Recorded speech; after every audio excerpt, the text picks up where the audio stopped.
The George R. Brown Convention Center has been housing Harvey victims, but it could be empty by tomorrow night. People are moving from that mega shelter to a smaller place. The city of Houston plans to bus about 800 people to a Houston Community College facility. The Red Cross will run that shelter.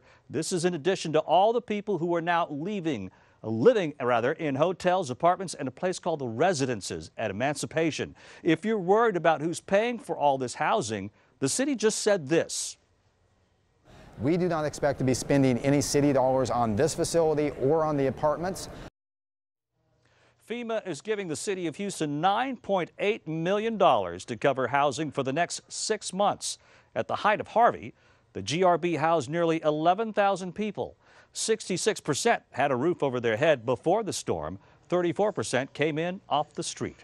As early as tonight, evacuees who've been staying at the GRB could move to the HCC shelter. It's a warehouse on Houston's south side.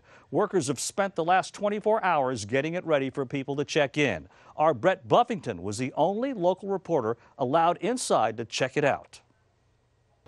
Well, this warehouse looked a lot different than it did just 24 hours ago.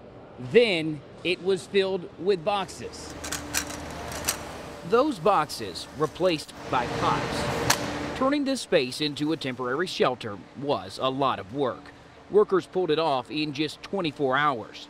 There are beds for 800 people, space for pets, and showers set up in trailers outside. We watched this evening as buses started moving people from the downtown convention center to this Southside shelter. It's a transition that caused turmoil earlier this week among those staying at the GRB. I've been going to Red Cross every day, calling. They say the system crashed and you're going to have your money. On Wednesday, workers began packing up at the convention center. We now know that happened before the deal was made for this space. That said, the Red Cross is hopeful this warehouse will work better for people waiting on a more permanent housing solution. That, as the organization works to ready a new website to help those in need, that will launch next week. Brett Buffington.